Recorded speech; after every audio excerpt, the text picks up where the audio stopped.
Assalamu alaikum wa rahmatullahi wa barakatuh. Dealing with difficulty regarding fear, anxiety, and sadness. Remember, we are human beings. Allah Almighty has created us in a certain way, and He knows best exactly what we will go through. And for this reason, it's normal to have a sense of fear to a degree, to be sad sometimes, to go through what is known as anxiety. Some people have a panic attack. May Allah Almighty make it easy for all of us.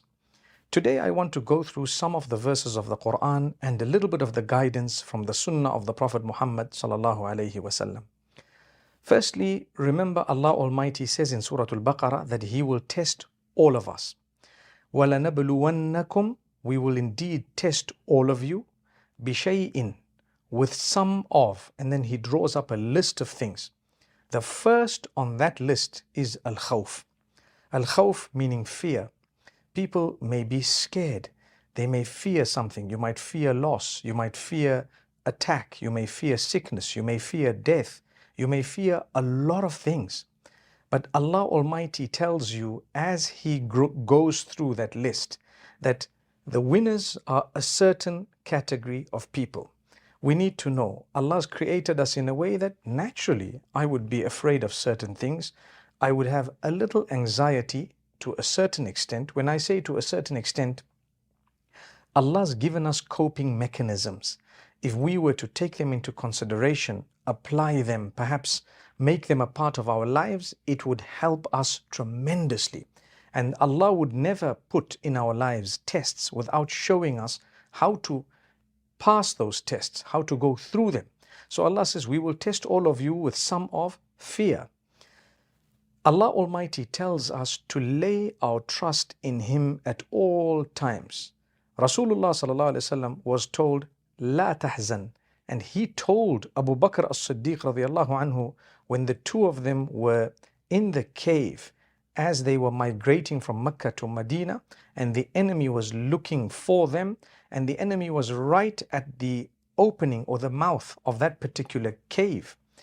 Allah Almighty tells us that Muhammad sallallahu alaihi wasallam told Abu Bakr as-Siddiq radiallahu anhu, La tahzan, inna Allaha ma'ana. Don't fear, Allah is with us. This means the two of those come together. Don't fear because Allah is with us. If you believe Allah is with you and you believe the help of Allah will always be with you, it's a coping mechanism. It's natural to have some fear, but what would help you cope and overcome it is your connection with Allah. That is the primary way of overcoming this fear for a believer. Those who don't believe, sometimes it's difficult to help them, or they would require a different type of assistance. With us as believers, there are so many ways of helping and coping, but primarily to be able to overcome this, we need to ensure we constantly remind ourselves, Allah is with me, Allah is in control, Allah will do whatever is best for me, Allah will do whatever is best for whoever is around me. At times you have parents who fear a few things. It's normal and natural to think about death because the Prophet ﷺ tells us, أَكْثِرُوا ذِكْرَ هَادِمِ اللَّذَّاتِ. Increase the remembrance of that one thing which will destroy your desires. You desire something, something's going to destroy it. What is it? It is death. When you think about death often, Allah Almighty clearly tells us that will help you. It will help you to prepare for the day you're going to meet with Allah. But some people become so obsessed with this thought that they begin to have panic attacks. They start struggling and suffering anxiety. What if I die? What if my child dies? What if I lose my husband? What if this person? You need to understand Allah put you here in the first place. And He actually has given you such an amazing condition. Don't spoil your situation by overthinking. The thought of it crosses your mind. It's human. In fact, it's an act of worship to think of death only with the idea of helping you to prepare for it, not with the idea of worrying about what's going to happen to others when you are gone, because Allah took care of you in a miraculous way. Allah will take care of them in a miraculous way too. I know of cases of people who've passed on and their children have done better than they were doing in their lives, yet they were worried. So yes, it's natural to worry, it's natural to fear, it's natural to think, even if we're thinking of death, our children's death, someone's death. But remember, Allah is with us. Allah will do whatever is best. He will take care of the situation. Now, there is something called yaqeen and conviction. Yaqeen is also a coping mechanism. It's also something a believer needs to have. If you have pure, proper faith in Allah, I put my trust in Allah, I know Allah will not do something that's bad for me. So ultimately, what do I want? What do you want? We want paradise. Paradise is earned by going through challenges and earning a reward for the patience that you bore because of the challenges Allah put in your lives. So when you have a sense of fear, it's a challenge. It's from Allah subhanahu wa ta'ala. It's normal, it's natural, it's human. But beyond a point, it becomes a little bit abnormal because now you're obsessed with it. Now it's hindering the progress of your life. It's spoiling the relationship between husband and wife. It's spoiling the relationship between people who are supposed to be much closer. We become so possessive over the people or the things that we have. Some people have an anxiety that we're going to lose what Allah's given us. Well, you have to lay your trust in Allah. You have to. You have to make sure you believe that Allah is in charge. Allah will do whatever He knows is best, and whatever He does do, I will consider it the best. Many times I think of death, and I think if I were to go, well, I have hope in the mercy of Allah. I know I've sinned, but I know I've sought forgiveness as well, and I know that's what Allah wants us to do. We sin, we seek forgiveness.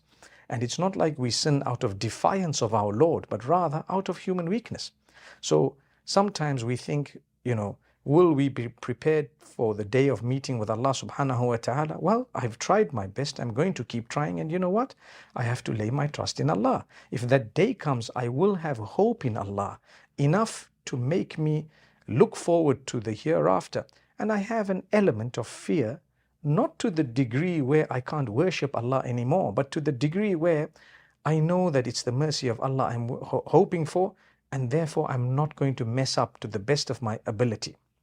Some people have a sense of fear whereby when they worship Allah, they think, is it accepted? Is it not accepted? That's not up to you. You do your best, given your ability, given by Allah subhanahu wa ta'ala, and after that, leave it in the hands of Allah. So stop overthinking the issue of fear. Don't be so scared to the degree that things slow down and stop. You can't make wudu because you're wondering, is it accepted, is it not? A lot of the times that's from shaitan. He sees us struggling in our faith. So therefore, he wants to keep us in that struggle. Allah says, break loose. Trust Allah. You did your best, you worshipped Allah, He will accept it. Some people in cleanliness, they have an issue where they fear, is this going to be accepted? Is it accepted or not? Do your best as a human and don't worry if there are certain mistakes or blunders. There is a leeway. There is a leeway for blunder. There is a scope for mistake as a human being. Allah will excuse you and forgive you. He won't even hold it against you. You do your best, proceed, get it done, and inshallah, everything will be well. You look for your job, inshallah, and you keep it and don't worry. You have a husband or a wife, don't worry. Allah will grant you the best. You do your best and live your days. And thank Allah, praise Him, and always remember to cross a bridge when you get to it. That doesn't mean don't prepare for a rainy day. Prepare as best as you can. Do the best given your ability or capacity. The rest of it, remember, there is only a limited capacity you have, but Allah's capacity is unlimited. He will take care of you and everything. He will ensure that only goodness comes in your direction. I hope these few words would help you to cope with the difficulty that we actually face in all of this. Allah says, good news to those who bear patience, those whom they always remind themselves we belong to Allah, and unto Him is our return. أقول قولي هذا وصلى الله وسلم على نبينا محمد.